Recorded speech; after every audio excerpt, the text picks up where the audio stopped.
그 후에 예수께서 제자들과 유대 땅으로 가서 거기 함께 유하시며 세례를 베푸시더라. 요한도 살람 가까운 에논에서 세례를 베푸니 거기 물이 많음이라. 그러므로 사람들이 와서 세례를 받더라. 요한이 아직 옥에 갇히지 아니하였더라. 이에 요한의 제자 중에서 한 유대인과 더불어 정결 예식에 대하여 변론이 되었더니 그들이 요한에게 가서 이르되 랍비여, 선생과 함께 요단강 저편에 있었던 이 곧 선생이 증언하시던 이가 세례를 베풀 때 사람이 다 그에게로 가더이다. 요한이 대답하여 이르되 만일 하늘에서 주신 바 아니면 사람이 아무것도 받을 수 없느니라.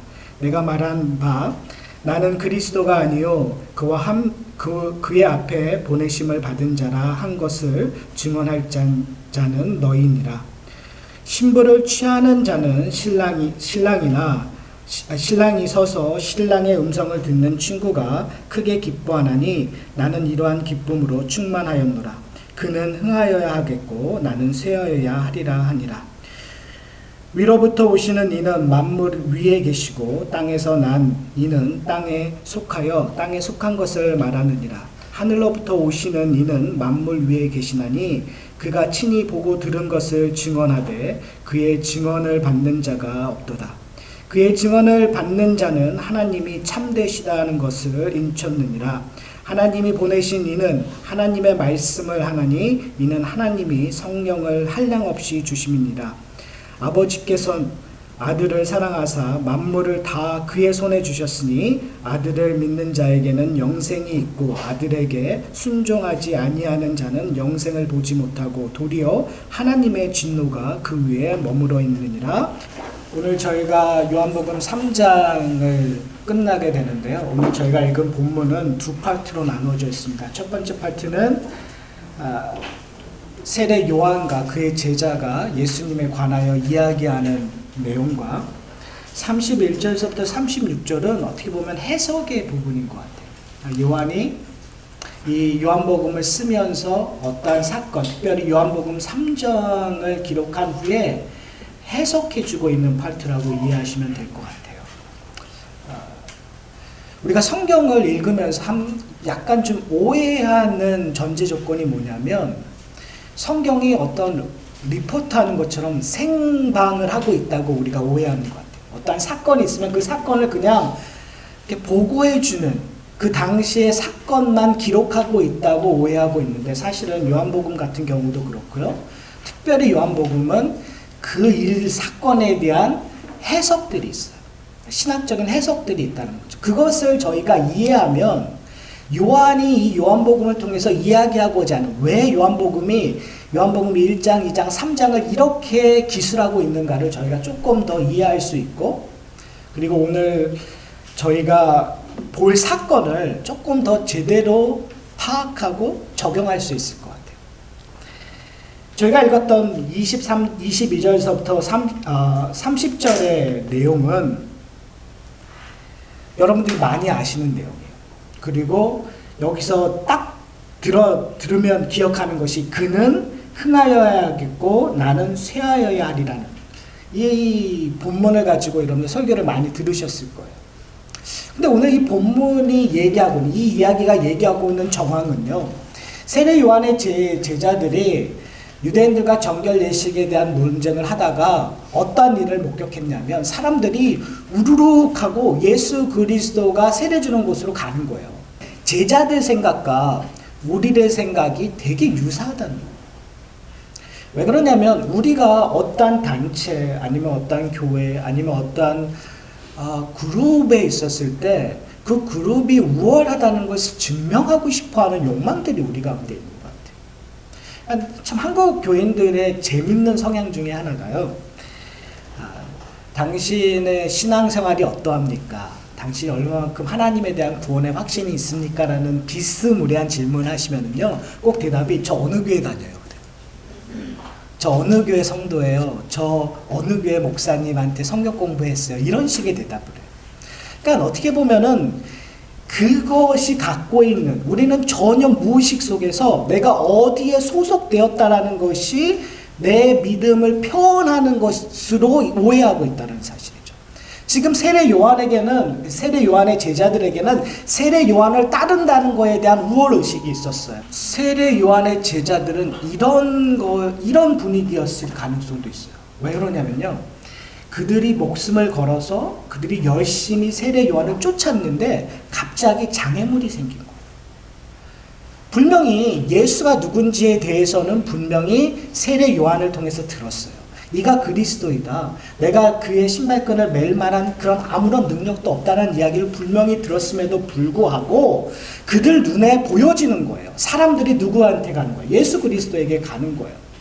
그러자 이 제자들이 요한에게 와서 선생님이요, 랍비요, 선생님 말하던 자가 지금 세례를 주고 있는데 사람들이 글로 다 갑니다. 이거 도대체 어떻게 해야 됩니까? 아니 도대체 이런 일이 어떻게 일어난 것입니까? 왜요? 그들의 생각에서는 세례 요한이 예수를 세례를 주었기 때문에 누가 더 권능이 있는 거예요? 세례 요한이 더 권능이 있는 거예요. 그때 오늘 이 유명한 말이 나오는 거죠. 그는 흥하여야겠고 나는 쇠하여야다. 자, 우리가 그런 정황에서 이 본문을 읽는다면, 그리고 우리는 이 본문을 읽을 때 우리는 적용을 이렇게 해요. 내가 누군가를 제대로 띄워주고 누군가를 되게 유명하게 만들기 위해서 내가 그를 위해서 희생해야 되겠다. 그렇죠? 그래서 보통 이 본문이 언제 하냐면 목사님도 위치임식 할 때 하잖아요. 그렇죠? 그러면서 원로 목사님께서 이렇게 얘기해요. 나는 어떻게 해야 된다고요? 쇠해야 될 거. 이 후임 목사님은 어떻게 해야 된다고요? 흥해야 되겠다.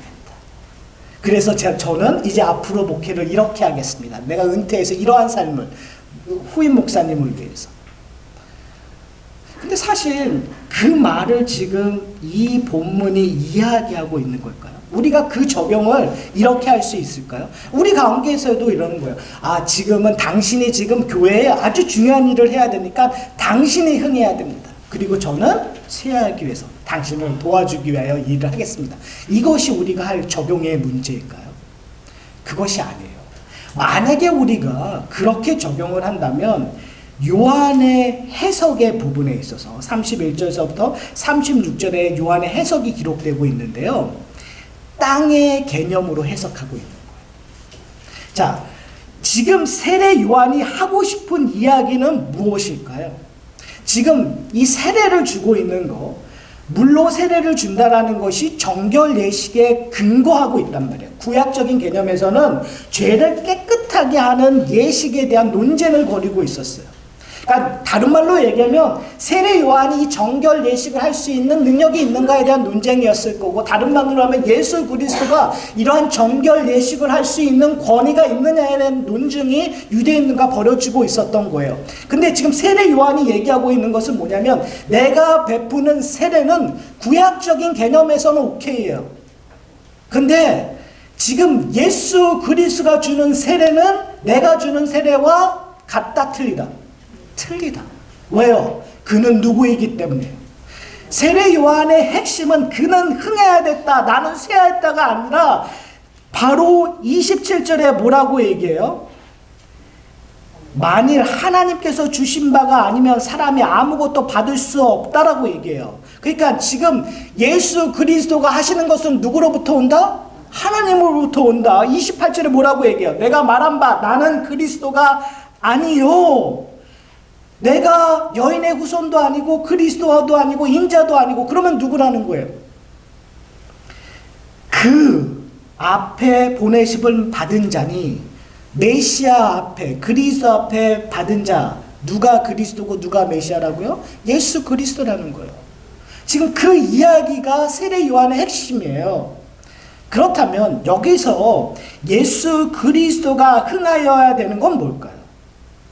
우리가 한번 생각해 보세요. 여러분, 예수 그리스도가 흥한다라는 의미를 세례 요한은 아마 조금 전에 저희가 얘기했던 적용처럼 이해했을 거예요.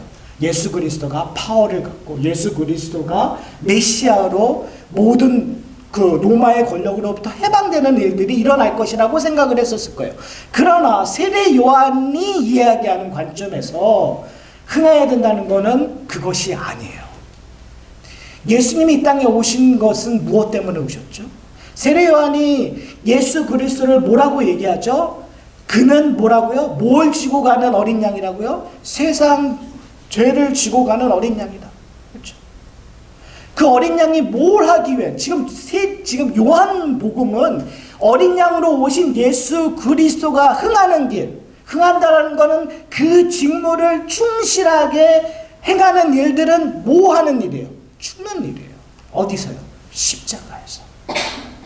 그는 흥하여겠다라는 의미는 예수 그리스도가 십자가에 달려 죽으셔서 그의 피로 말미암아 우리의 죄가 깨끗하게 되어지는 일, 그것이 흥하는 일이에요. 그 일을 위하여 지금 세례 요한은 자기가 쇠하겠다는 얘기는 나는 뭐 하는 거예요?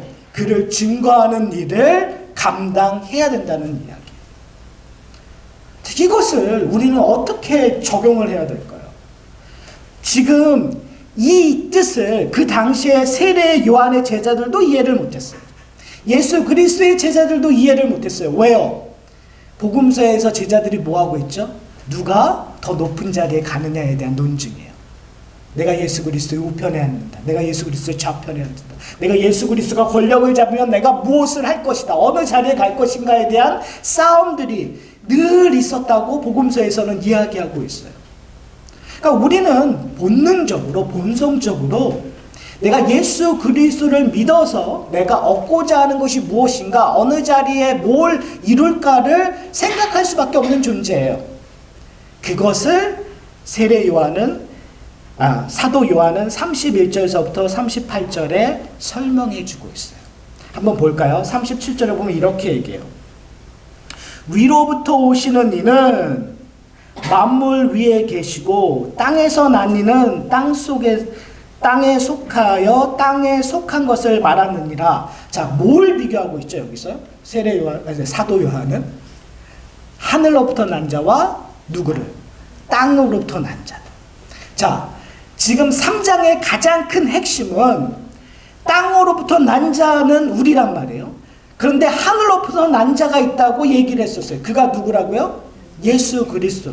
그래서 뭐라고 얘기하죠? 예수님께서 니고데모에게 너희가 영생을 소유하기 위해서는 born again, 중생해야 된다. 그런데 저희가 그 born again의 뜻이 from above라고 해서 하늘로부터 난 자가 영생을 소유한다라는 이야기를 했어요. 그러니까 영생은 오직 누구에게만 있는 거예요? 하나님에게만 있고 하나님의 아들에게만 있는 것이란 말이에요. 그러니까 문제는 뭐냐면 하늘에서부터 온 자가 하늘의 이야기를 하면 땅에 있는 사람이 이해를 해요, 못해요? 여러분 우리의 문제는 이해를 한다고 생각합니다. 근데 성경은 이해를 못한다는 거예요. 왜요? 하늘의 것이니까. 여러분은 이해하세요, 못하세요? 여러분은 이해하세요. 왜요? 여러분에게는 뭐가 주어졌습니까? 성령님께서 주어졌어요. 성령이 오시기 전에는 아무도 하늘의 것들을 이해할 수가 없어요. 성령이 주어져서 예수 그리스도를 우리에게 증거하고 예수 그리스도를 믿게 된 후로부터는 하늘의 것들이 보여지고 이해가 되는 거예요. 그것을 우리는 복음이라고 하고 그것이 우리에게 하늘의 선물로 은혜로 주어졌다는 것을 고백하는 자들이란 말이에요. 자, 32절에 이렇게 얘기해요. 그가 친히 보고, 누가 그죠? 예수 그리스도예요. 예수 그리스도가 친히 보고 들은 것을 증언하되 그 증언을 받는 자가 없도다요. 이것이 예수 그리스도가 십자가에 달려 죽으시고 부활하기까지 일어났던 현상이에요. 아무도 그를 보고 들어도 믿지 못하는 거예요. 근데 재밌잖아요, 여러분. 저만 지금 재밌어요. 왜 그러냐면 제가 설교의 내용을 다 아니까 저만 재밌는 거죠. 성경은, 특별히 복음서는 사람들이 예수를 안다고 얘기해요. 예수를 따른다고 얘기해요. 오늘 본문에서도 사람들이 누구에게 세례를 받고 싶어요? 예수에게 세례를 받고 싶어요. 그렇죠? 세례 요한보다 예수에게 가서 세례를 받고 싶어요. 그러면 예수를 따른다고 얘기할 수 있잖아요. 근데 그런 사건 바로 다음에 성경은, 복음서는 늘 그들이 믿음을 갖고 있지 않다라는 뉘앙스를 늘 얘기를 해요. 오늘 본문처럼 그들이 보고도 듣고도 그를 알지 못한다. 그러니까 두 개가 똑같이 가요. 예수를 쫓는 것처럼 보여요. 근데 또 다음에는 뭐냐면 예수를 배반하고 예수를 제대로 알지 못하고 사리사욕에 의하여 예수를 쫓는 모습들이 성경에 늘 기록되고 있단 말이에요. 누구의 모습과 똑같아요? 지금 현대를 살아가는 교회의 모습과 똑같아요. 교회를 다닌다고 얘기해요. 교회 성도라고 얘기해요. 헌금한다고 얘기해요. 봉사한다고 얘기해요. 그런데 그것의 근본적인 것은 뭐냐면 믿음이 없는 봉사, 믿음이 없는 교회 등록, 믿음이 없는 것들로 드러나는 모습들이 드러나요. 그렇다면 우리가 질문해야 될 것이 뭐냐면 어떻게 하늘의 것들을 이해할 수 있냐. 우리가 도대체 그는 흥하여겠고 나는 쇠하여겠다라는 의미를 어떻게 적용해야 되냐는 거예요. 바로 그 다음 절에 은혜가 있어요. 33절에 이렇게 얘기해요. 그의 증언을 받는 자는, 되게 이상한 말이에요. 오늘 그 요한복음의 이렇게 본문의 말들이 되게 잘 읽는데 잘 못 쫓아가겠어요. 그 단어라든지 단어의 그 구사라든지 그 얘기의 플로우가. 왜 그러냐면 바로 32절에는 뭐라고 얘기했어요? 그 증언을 받는 자가 없도다고 얘기해요. 그런데 33절에 보면 그 증언을 받는 자는, 그렇죠? 없는데 받는 자가 있다고 얘기하는 거예요. 왜 받는 자는 이라는 단어를 썼을까요? 현재 진행으로 지금 있는 그 시점에서, 그러니까 바로 이 세례 요한의 제자들이 이 얘기를 하고 논쟁을 벌이는 그 시점에는 없었다라는 거예요. 근데 세례 요한이 그러니까 사도 요한이 요한복음을 쓰고 있는 이 순간에는 어떠한 사람들이 생기기 시작하는 거예요. 그 증언을 받는 자들이 생겼다라는 거예요. 그래서 그들이 어떤 일들을 하고 있는 거예요? 여기 보면은 하나님이 참되시다라는 것을 고백한다라는 거죠. 하나님을 참되신다라는 고백한다라는 표현을 33절에 뭐라고 표현하냐면은 인치셨다라는 표현이에요. 그러니까 하나님의 인치신 것들. 그러니까 요한계시록에도 나타나고요. 하나님의 인치심은 구별되었다라는 것을 이야기하고 있거든요. 하나님의 사람과 세상이 구별돼요. 요한계시록에 보면은 핍박과 그 환란이 오는데, 특별히 5번째 나팔이 불 때 황충들이 나와서 사람들을 괴롭혀요. 그런데 괴롭히지 못하는 사람들이 있어요. 그 사람들이 누굴까요? 하나님의 인침을 받은 사람들. 하나님의 보호에 있다는 거죠. 근데 하나님의 보호하심을 받는 자, 그것은 증언을 받는 자인데 그들은 뭐 하는 자라고요? 하나님이 참되시다라고 고백하는 사람들이라는 거예요. 이 말에는 그 전에는 하나님이 참된다고 고백하지 않았던 자들이었다라는 것을 반증하고 있는 거예요. 여러분, 우리가 이 신앙생활을 하면서 사실은 지금 이 복음서에서 기록되고 있는 제자들의 삶을 그대로 따라가는 부분들이 있어요. 특별히 모태신앙이라고 하시는 분들, 교회에서 태어나고 교회에서 자라신 분들은 어떻게 보면은 교회 생활이 너무나 당연한 거고, 신앙이라는 것이 그냥 숨 쉬는 것처럼 당연한 거예요. 교회 가는 것이 당연한 거고, 헌금하는 것이 당연한 거고, 교제하는 것이 당연하다고 생각을 해요. 그리고 자신이 믿고 있다고 생각을 해요. 그런데 어느 순간에 내가 원하는 것을 쟁취하기 위하여, 아니면 내가 그냥 숨 쉬는 것처럼 자연스러워서 아무 고민하지 않았던 그것이 무너지는 순간들이 나타나요. 근데 그 무너지는 순간에 우리로 하여금 뭘 고백하겠냐면, 하나님, 제가 하는 일이 하나도 없고요. 누가 다 하셨다는 거예요? 하나님이 다 하셨다는 거예요. 그 말은 뭐냐면 하나님이 참되시다라는 것을 고백하는 거예요. 왜요? 죄된 사람들은, 저번 주에도 얘기했지만, 죄 아래서 태어난 사람들이 할 수 있는 자유의지는 뭐죠? 죄를 범하시는 것밖에 없어요. 우리가 생각하는 그 도덕적인 죄가 여기서 얘기하는 것이 아니라 여기서의 죄는 하나님처럼 되고 싶어요. 다른 말로 얘기하면 내가 참되다라는 것을 증명하고 싶어요. 내가 주인됨을 증명하고 싶은 거예요. 다른 말로 얘기하면 내가 흥하고 싶은 것이 우리의 본능이에요. 내가 쇠하여도 내가 누군가를 흥하게 하는데 보탬이 되는 것을 증거하고 싶은 거예요. 보여주고 싶은 거예요. 나의 노력으로 말미암아 누군가가 흥했다라는 거예요.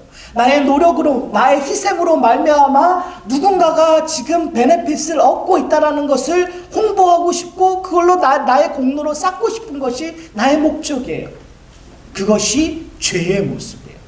그런데 그리스도인이 된다는 것은 나는 죽어 없어지는 존재이고 누가 참되다는 걸 고백하는 거, 하나님이 참되다는 걸 고백하는 거. 사랑하는 성도 여러분, 오늘 본문을 특별히 이 고백을 그는 흥하여겠고 나는 쇠하겠다라는 것을 온전히 이해하기 위해서는 누가복음 17장 7절에서부터 10절에 기록된 무익한 종에 대한 이야기를 저희가 좀 이해하셔야 돼요. 이렇게 기록되어 있어요. 너희 중에 누가 밭을 갈거나 양을 치거나 하는 종이 있어 밭에서 돌아오면 그더러 곧 와 앉아서 먹으라 말할 자가 있느냐. 도리어 그더러 먹을 것을 준비하고 띠를 띠고 내가 먹고 마시는 동안에 수종 들고 너는 그 후에 먹고 마시라 하지 않겠느냐.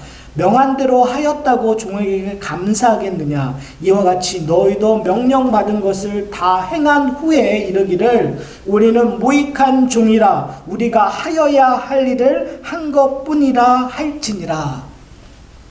여러분, 이게 이해가 되세요? 전 이해가 안 돼요. 첫 번째, 저는 노예 시스템에서 살아본 적이 없어요.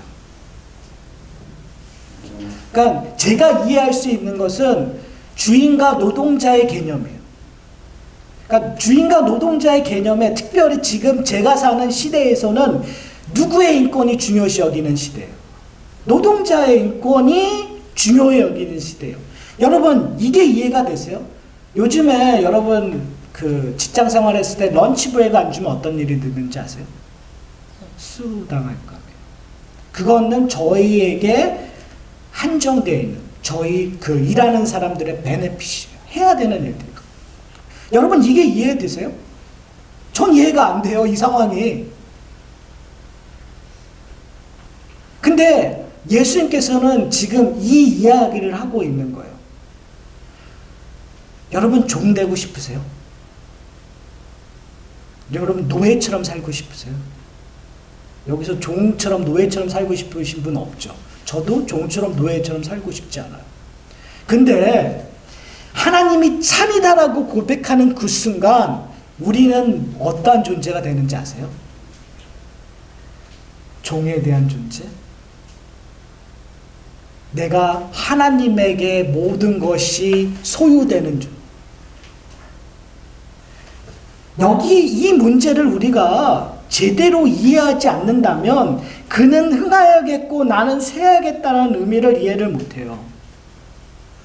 왜 그러냐면 우리가 모든 것이 내가 종이 아니고 나에게 조금만 뭔가가 있다고 느끼는 그 순간 내가 쇠하여지는 것이 내가 뭔가를 얻기 위하여 쇠하여지는 것으로 우리는 포장할 수 있기 때문에 그래요. 무익한 종은 내가 뭘 얻기 위한 것이 아니에요. 중요한 포인트는 그 종이 행복하기 때문에 그래요. 여러분, 행복하지 않으면 이 일을 할 수 없어요. 내가 주인에게 이렇게 헌신하는 것이 행복한, 내가 먹는 것보다 주인의 먹을 것을 준비하는 것이 행복해야 돼요. 다른 말로 얘기하면 여러분들이 뭔가를 이루는 것보다 하나님께서 하나님을 섬기는 것이 더 행복하셔야 돼요. 여기서부터 문제가 생기기 전. 현대 그리스도인들은, 현대 기독교는 여기서부터 무너지기 시작해요. 나의 행복이 우선시 돼버려요. 나 행복이 하나님을 섬기는 것과 동일시되어지는 시대에 살고 있어요.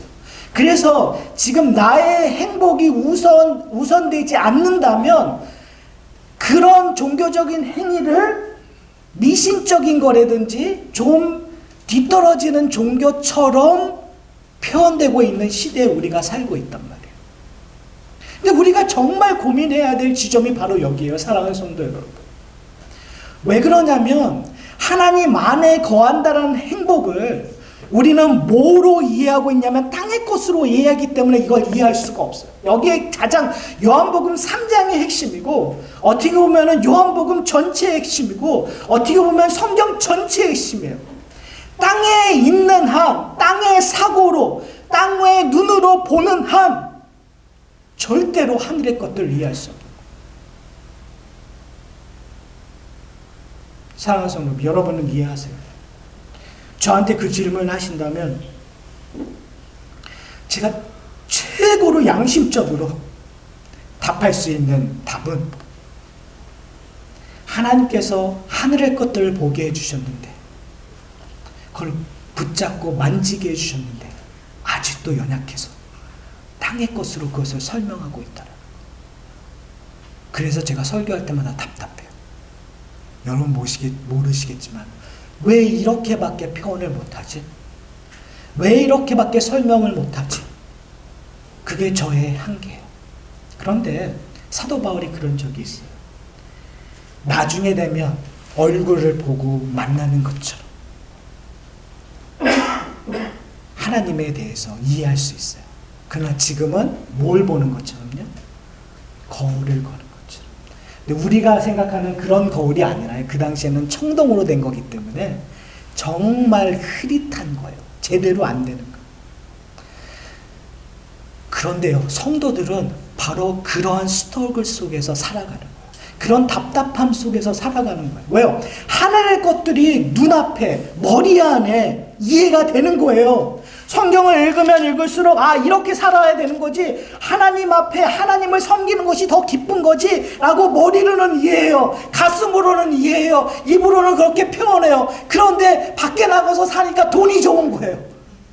돈을 더 벌어서 내가 더 좋은 음식을 먹고 더 좋은 집에 사는 것이 더 좋은 거예요. 그걸로 표현하는 것이 더 잘 표현돼요. 그러니까 답답한 거잖아요. 그러니까 수력을 하는 거예요. 분명히 내 인생은 하나님의 것이라고 얘기를 해요. 하나님, 저는 하나님을 위해서 살면은 다른 거 다 필요 없습니다. 돈도 필요 없고요. 내가 내 이름 석자 나타내는 거 그렇게 별로 중요하지 않습니다. 제가 전에도 얘기해 드렸지만 제가 자라나면서 저에게 꿈 하나가 있었어요. 이름 석자 날리는 거. 다른 거 별로, 저는 돈을 많이 벌다 그런 생각하지 않았어요. 그러나 제 마음 한구석에, 그리고 늘 했던 것이 뭘 하든 이름 석자 한 번쯤 날렸으면 좋겠다 라는 생각이 있었어요. 여러분 안 그러셨더란 표정을 짓는데 저만 그냥 세속화된 사람처럼 보이는데 전 그랬어요. 그런 사람이기 때문에 아무리 포장을 해도 제가 젊은 시절에 저를 만들어가는, 그리고 저를 끌고 갔었던 것들이 계속 남아있어요. 하나님, 저는 하나님 앞에서 아무것도 아니에요. 인정받지 않아도 좋아요. 저는 사람들이 몰라도 돼요. 저는 그래도 돼요 라고 수도 없이 내하고 고백하고 하지만 제 근본적인에서는 누가 내 이름을 못 알아주면 섭섭해요.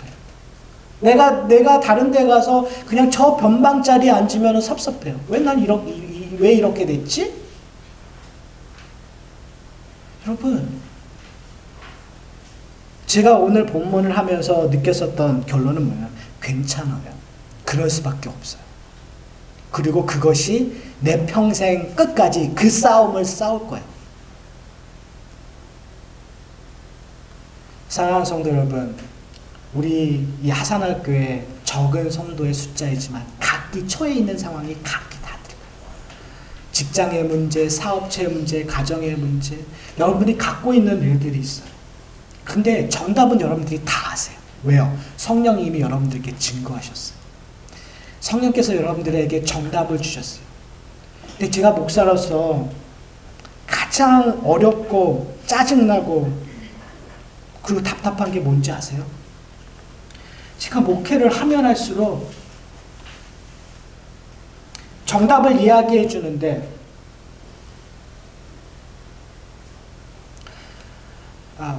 그냥 이런 거예요. 그냥 이 예화를 들면 그냥 우리의 얘기가 그냥 돼버리기 때문에 참 두렵지만 그냥 이런 거예요. 가정생활이 힘들어요. 그냥 가정에 있던 어려움들을 그냥 우리 쉽게 얘기해요. 뭐 누가 이래, 뭐 이래 이런 얘기들을 해요. 그러면 말하는 사람도 정답을 알고 목사는 정답을 더 잘 알잖아요. 제가 뭘 얘기해야 되는 걸 알아요. 근데 재밌는 게 뭔지 아세요? 목회를 하면 할수록 그 순간에 말을 못해요. 정답을 얘기해주고 말이 어깨가 없는데 끝나고 오면 그냥 허허 웃고 그리고 나와 있는 그런 저의 모습을 보고 자괴감을 느껴요. 그때 좀 더 정답을 얘기해줘야지. 정답이 이건데 얘기해야 되는데 그거를 나와서 얘기해요. 왜 그럴까요? 문제는 뭐냐면 정답을 아느냐 모르냐가 중요한 것이 아니에요. 저는 하산학교의 성도 여러분이 이런 모습이 되었으면 좋겠어요. 세례 요한의 제자들처럼 세례 요한에서 컴플레인하는 일들이 좀 나왔으면 좋겠어요. 왜 이래요, 하나님? 왜 인생이 이래요? 왜 우리 가정은 왜 이래야 돼요? 왜 사업체는 제대로 안 돼요? 왜 이렇게 어려워요? 왜 저 사람은 이런 말을 해요? 라는 얘기들이 나왔으면 좋겠어요. 여러분, 문제를 제기하지 않으면 세례 요한이 얘기했던 답을 전혀 들을 수가 없어요. 세례 요한의 답은 뭐죠? 내가 그리스도가 아니라. 그리스도가 계시는데 누구예요? 하나님이신 그가 이 땅에 오셔서 육신을 입고 우리를 위하여 십자가에 죽으신 그분이 있다라는 얘기를 우리가 해요. 왜요? 우리가 해결하려고 할 때가 너무나 많아요. 우리가 힘을 모아서 이 문제를 해결하고 우리 가정이 어떻게 해결하고 우리 사업체를 이렇게 해서 더 돈을 벌면 행복해질 거야. 아니 기도하면 문제가 해결될 거야. 우리의 생각으로 우리의 사고로 이 모든 것을 해결할 때 세례 요한이 해야 될 부분들 놓친단 말이에요. 그는 흥하여겠고 예수 그리스도가 행하신 일들을 잊어버리면 우리가 쇠하여야 된다는 의미를 깡들이 잃어버려요. 우리가 무익한 종이라는 것들 깡들이 잊어버려요. 내가 할 수 있는 것이 하나도 없다는 것을 잊어버려요. 아니 내가 하는 것들이 하나님이 주신 것들의 당연한 것이라는 것들 깡들이 잊어버려요. 사랑하는 성도 여러분, 우리의 부족함은 우리로 하여금 하나님을 붙잡게 만드는 지름길이라는 것을 기억하기를 소원합니다. 그래서 저는 저희 교회 성도님들이